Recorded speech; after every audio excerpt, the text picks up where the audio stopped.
Tenemos a Rubén Darío Bolívar, abogado especialista en Derecho de la Energía. Hay un tema, doctor Bolívar, que es muy importante y lo tocamos anteriormente con el doctor Terán, la fachada atlántica de Venezuela, donde se ha encontrado un petróleo liviano.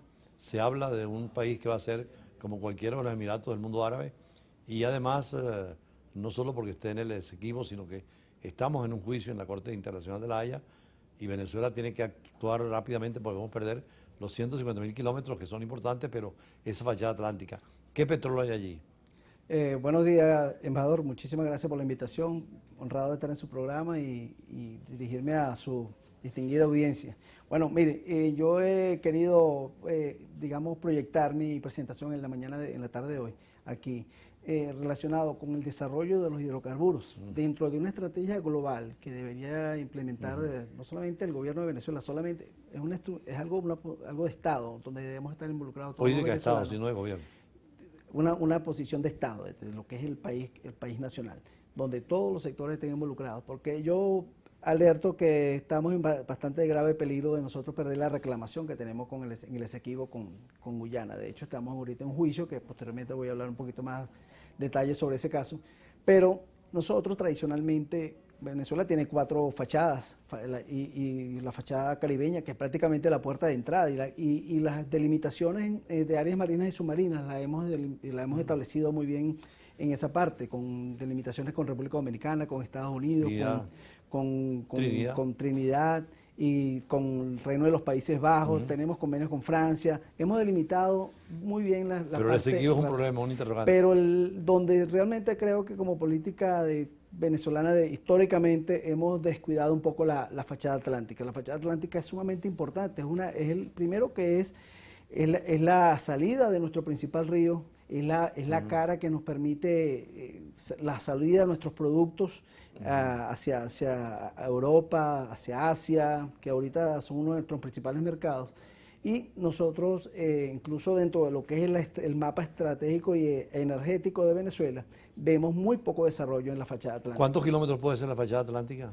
La fachada atlántica tiene aproximadamente 2.700 kilómetros de terreno lineal, todo lo que es ¿Y en Venezuela en la reclamación cuántos kilómetros podrían ser? La reclamación de Venezuela son 159.542 kilómetros cuadrados las que tenemos de frontera terrestre. ¿Y en fachada? Y en fachada, bueno, en la fachada caribeña, que es la que tenemos definida, tenemos más de 588.000 kilómetros cuadrados de terreno, o mejor dicho, de espacios marinos y submarinos. Vale decir, como un 60%, un 64% de lo que es el territorio continental. Ahora, en esa zona del Atlántico hay petróleo liviano, que es muy parecido al árabe. Hay petróleo liviano, de hecho en los estudios que ha hecho, uno de los primeros que hizo alertas en ese sentido fue el Instituto de Geología de los Estados Unidos, de hace muchos años, en los años 1990, donde alertaban que el emporio energético que había en la zona, aparentemente es una extensión de la faja petrolífera del Orinoco, por supuesto del área subterránea.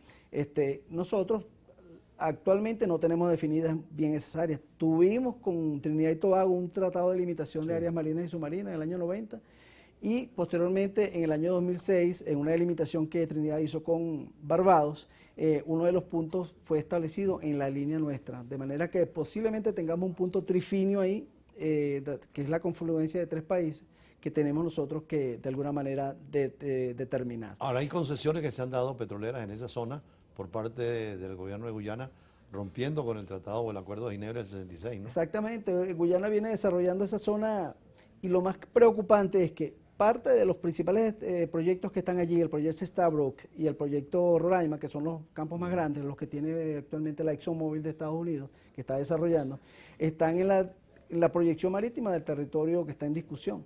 Y por otro lado también están en las delimitaciones que se han hecho, que hizo Guyana con Surinam, también se solapa con las proyecciones nuestras en el territorio no disputado, o sea, la proyección marítima del estado del Tamacuro. De manera que es preocupante. Sí. Es preocupante que no solamente Guyana está solapando, está afectando en las áreas marinas y submarinas que son proyección de la zona de reclamación, sino además de eso, las áreas que no están en discusión y que han sido... Ahora, usted como especialista en materia de energía y sobre todo de petróleo, viendo la inmensa riqueza que hay allí, cómo hay presencia de hecho, de facto, de compañías extranjeras, ¿Qué pueden hacer? ¿Qué pueden actuar?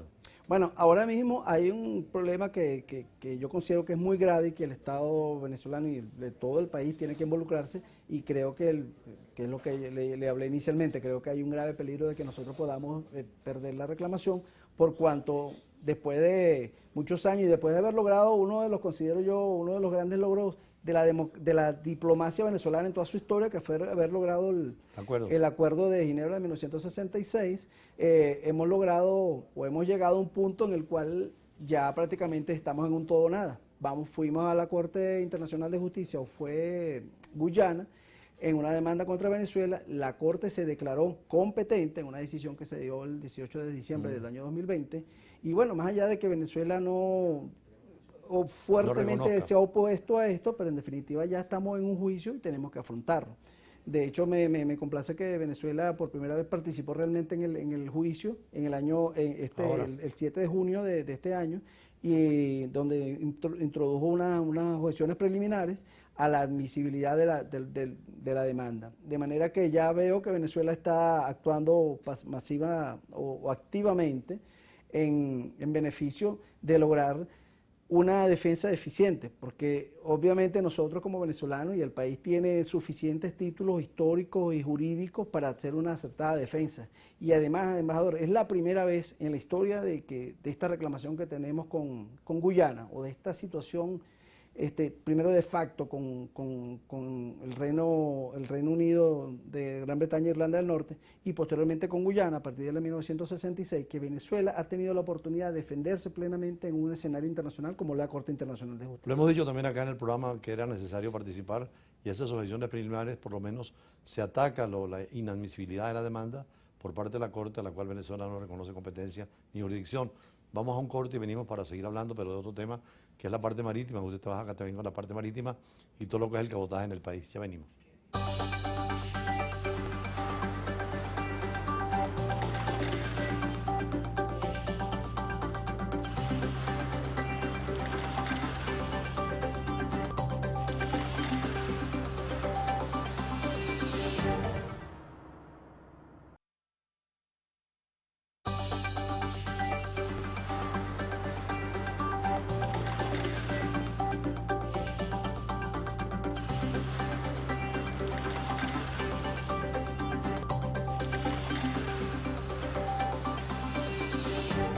En Brújula Internacional tocamos estos temas que son nacionales, pero son de proyección internacional.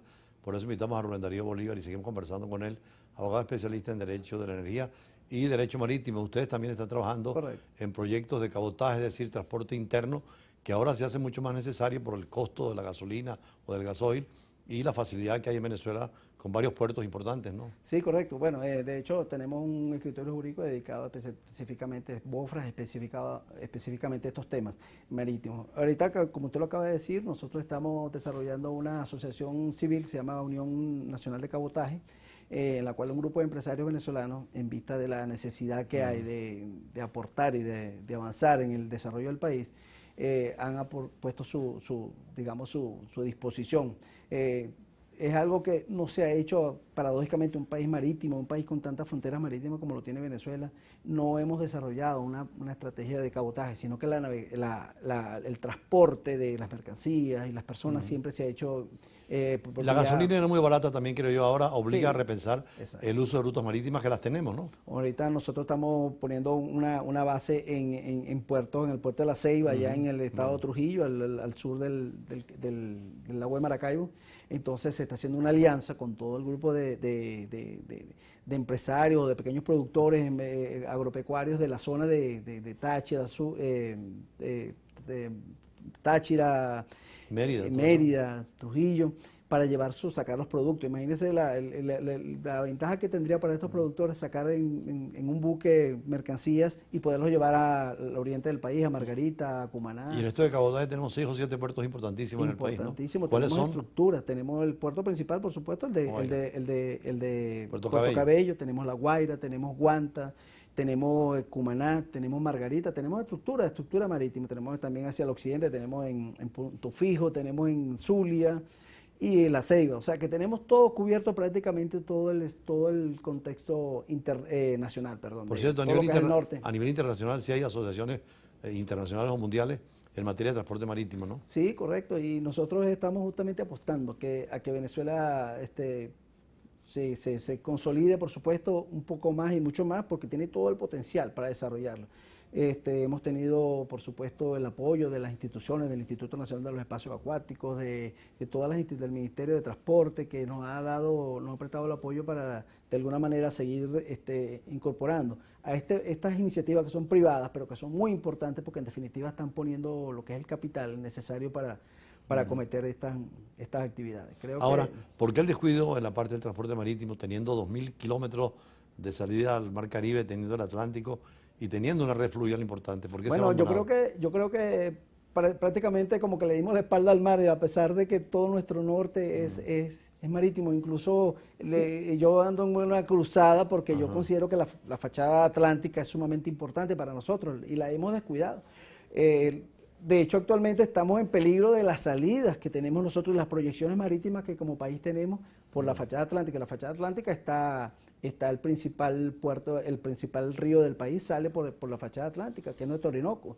Es nuestra salida natural hacia los mercados del Oriente y de Europa, de África. Tuvimos una oportunidad de la Compañía Venezolana de Navegación. ¿Qué hace falta para volver a estar transitando con buques venezolanos en los distintos mares?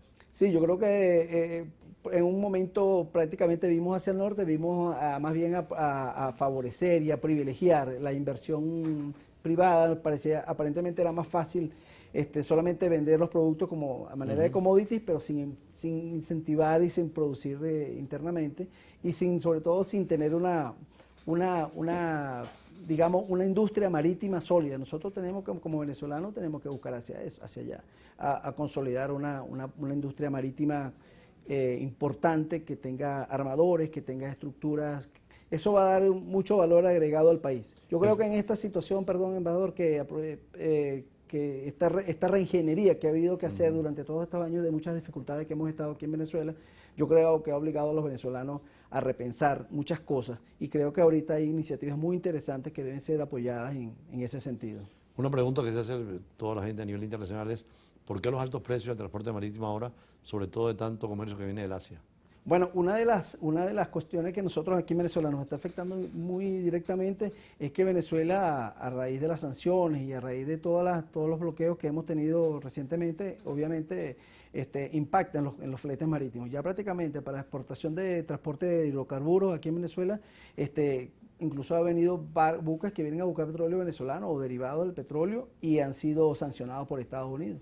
Por otro lado, buques de otras mercancías que no están sancionadas, sin embargo, Venezuela, la Lloyd's de Londres incluyó una cláusula de guerra, que es como si Venezuela fuera un país que estuviera en guerra, y esa cláusula impacta muchísimo los fletes, porque las tasas para la contratación de seguros marítimos se disparan enormemente por razón de la consideración de... Pero ahora con la guerra entre Ucrania y Rusia y toda la situación que está sucediendo en Taiwán y en el Pacífico, también los fletes chinos son muy altos, ¿no? Sí, son muy altos y de verdad que en realidad habría que hacer una revisión, ¿no? Claro, llega un momento en que al haber poca demanda, entonces los fletes, digamos, de alguna manera se disparan. En Estados Unidos los están viviendo y están viviendo en Europa lo están viviendo. A veces son más caros los fletes que los mismos productos que están transportando. Esto ha afectado a la industria marítima internacional y sobre todo en estos periodos de post-pandemia, después del COVID, todo el impacto que ha tenido internacionalmente, lo que usted decía en la primera parte de su programa, de todo el impacto que ha tenido la guerra de Rusia-Ucrania en el mercado energético mundial, han permitido, mejor dicho, que el mundo ponga sus ojos en Venezuela nuevamente como una alternativa bastante eficiente. Venezuela siempre ha sido un proveedor confiable de petróleo de hace más de 100 años, tenemos las mayores reservas del mundo, tenemos una capacidad instalada que pocos países en el mundo occidental la tienen para producción y exploración de petróleo, tenemos incluso un personal calificado que debe ser que debe ser incorporada. Uno de los mensajes que yo daría sería a los venezolanos que nos incorporemos, incluso a los venezolanos que están fuera del país, que se incorporen a estos nuevos proyectos que se están desarrollando, que son muy interesantes. Para finalizar en el último minuto, usted quería insistir en algo del Esequibo y sobre todo la fachada atlántica. Yo le quería hacer el llamado de atención de que nosotros incorporándonos en el juicio que está incoando actualmente Guyana, nosotros podemos tener dos posibilidades. Primero, la posibilidad de que podemos efectivamente mostrar por primera vez en la historia nuestra verdad, nuestro gran cúmulo de documentación jurídica e histórica. Por otro lado, podemos pedir medidas provisionales, embajador, y esto es muy importante. Nosotros dentro del juicio podemos pedir medidas cautelares, porque estamos en un espacio que está en discusión en una corte internacional y no puede ser que esté siendo explotado actualmente por muchas empresas internacionales. Nosotros le pediríamos al Tribunal Internacional que le prohíba a Guyana que siga otorgando nuevas concesiones y que suspenda las concesiones que ya fueron dadas. Y por otro lado, muy importante ya para concluir, el tema ambiental. Existe lo que se llama la contaminación marítima transfronteriza. De hecho, hay una convención internacional que se está discutiendo actualmente a instancia del Comité Marítimo Internacional, donde la Asociación Venezolana de Derecho Marítimo, en la cual estoy incluido, estamos haciendo mucho aporte a esa convención para lo que es la penalización de los procesos de contaminación por la explotación costa afuera en áreas marinas y submarinas. No, son dos variables importantes que usted ha señalado, así terminamos por la tarde de hoy el tema ecológico y ambiental que está atentando contra el ambiente ahí por parte de Guyana en el Esequibo, y además la reclamación del Esequibo, que usted dice es interesante el aporte de que Venezuela ha reaccionado y está participando en la Corte con los argumentos nuestros, al margen de que pertenezcamos o no en el juicio, que es un punto que el gobierno debe decidir. Pero es importante el territorio nuestro, como usted dice, territorial, pero también la fachada marítima, que es tan importante también. Así que nosotros cerramos nuestro recorrido por los escenarios internacionales del día de hoy. Mañana, como siempre, con el choque de las imágenes, la fuerza de las palabras y estos análisis en profundidad. Muy buenas tardes.